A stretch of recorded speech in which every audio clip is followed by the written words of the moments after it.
Donc, bonjour! Je vais vous montrer un des nombreux exercices que l'on peut faire lorsqu'on souffre d'un syndrome du défilé thoracique, ou c'est appelé le défilé thoraco-brachial. Donc, ça dit un peu dans les mots que le bras et la cage thoracique manquent un peu de mobilité, qu'il y a un espace qui est restreint ici. Donc, une des premières choses pour retrouver l'espace, amener la mobilité et recréer un petit peu tout l'espace qui est perdu ici, on va essayer de mobiliser, retrouver la mobilité complète au niveau de l'épaule. Une façon qui aide à faire ça, c'est de faire un automassage aussi des muscles postérieurs, ok? Parce que tout est relié, s'il y a beaucoup de tension à l'arrière, ça se peut que ça soit raide à l'avant et vice-versa. Donc pour ça, on va utiliser des balles que j'utilise justement pour l'automassage parce qu'elles sont fermes mais souples à la fois.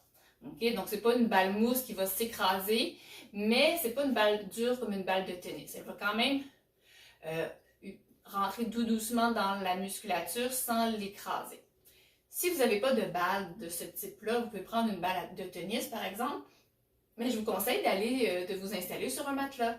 Comme ça, la balle va pouvoir rentrer en partie dans le matelas et pas venir irriter les muscles inutilement. Okay? Donc, on va mettre la balle.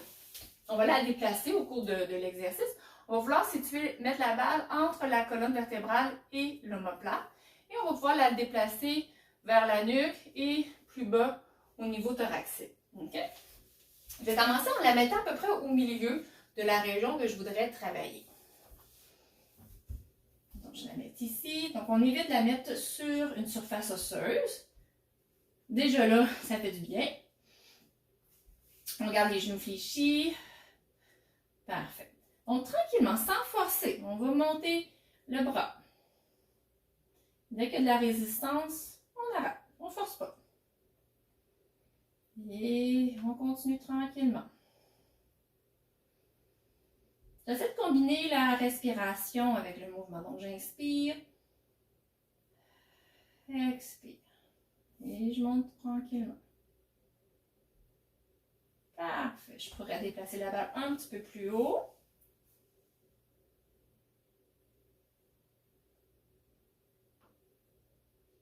Donc, je ne force pas le mouvement de l'épaule. Vers le haut, je peux sentir une résistance. Ça se peut que votre pouce ne touche pas le sol. Je vais continuer à la déplacer un peu plus haut. Je suis toujours juste à côté de la colonne. Là, je vais être bientôt plus au niveau des vertèbres cervicales. On va se dégager de plus en plus haut.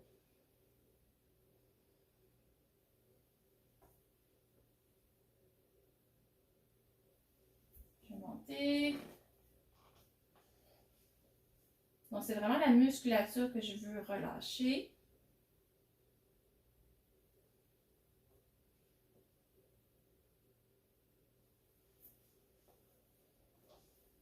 Je suis vraiment sur le cou, mais du côté gauche de la colonne. Et je pourrais redescendre un peu plus bas de mon point de départ et aller voir la région un petit peu plus basse de la cage thoracique.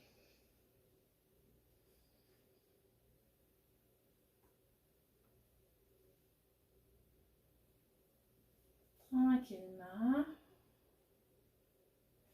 Là, je vais descendre la balle, donc je vais me glisser un petit peu plus vers le haut. Donc, c'est tous les muscles qui sont impliqués dans l'épaule. Hein? Rhomboïde, paravertébraux, trapèze, trapèze inférieur.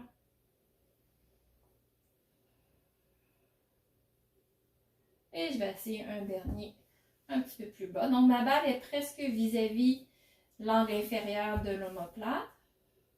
Là aussi, il peut y avoir des tensions.